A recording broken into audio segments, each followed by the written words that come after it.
नमस्कार दोस्तों, बहुत बहुत स्वागत है आप सभी का मेरे चैनल में जिसका नाम है व्हाट यू वांट। तो दोस्तों, अगर आप एक पेंशन होल्डर हैं या फिर ईपीएफ होल्डर हैं, मतलब अगर आप रिटायर हो चुके हैं और पेंशन प्राप्त करते हैं, या फिर अगर आप कहीं जॉब करते हैं, मतलब कि आप ईपीएफ होल्डर हैं, तो ये वीडियो आप सभी के लिए बहुत ही ज़्यादा यूज़फुल है, क्योंकि इसमें मैं एक बहुत बड़ी खुशखबरी के बारे में बताने वाला हूं जो कि ईपीएफ डिपार्टमेंट ने सभी खाता धारकों को दी है। और वो अपडेट क्या है उसके लिए मैं अपने कंप्यूटर की स्क्रीन पर लेके चलूँगा।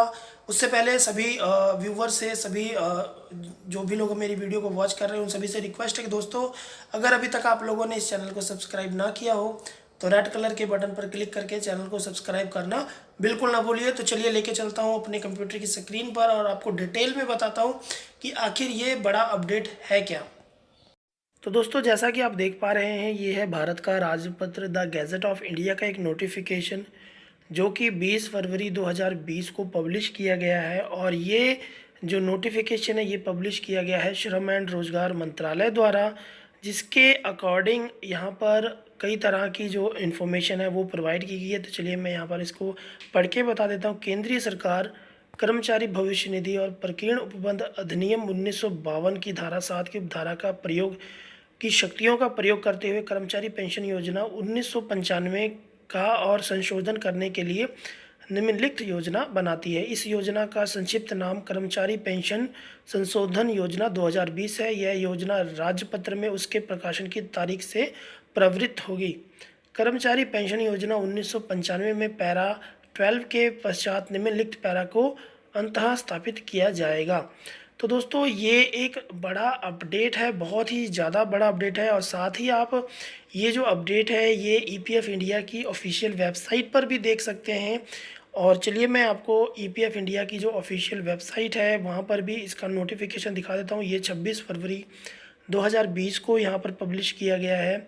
और इसके ऊपर भी द गैजेट ऑफ इंडिया का नोटिफिकेशन का जो कॉपी है वो यहाँ पर अटैच की गई है, जिसमें सेम इन्फॉर्मेशन प्रोवाइड की गई है। तो चलिए मैं इसको थोड़ा विस्तार से आपको बता देता हूँ कि इस नोटिफिकेशन में ऐसा क्या लिखा है जिससे कि सभी ईपीएफ होल्डर और पेंशन होल्डर्स को इसका बेनिफिट मिलने वाला है। तो चलिए इसके बारे में मैं आपको डिटेल में समझाता हूँ। दोस्तों, इस योजना से उन लोगों को फ़ायदा मिलने वाला है जिन लोगों ने रिटायरमेंट 25 सितंबर 2008 से पहले ले रखी थी, और साथ ही उन्होंने रिटायरमेंट के वक्त कम्यूटेशन का विकल्प चुना था पेंशन के लिए। और उनकी रिटायरमेंट से लेकर अब तक का टाइम अगर 15 साल पूरा हो चुका है तो उनको अब बढ़ी हुई पेंशन उनके अकाउंट में ट्रांसफ़र की जाएगी।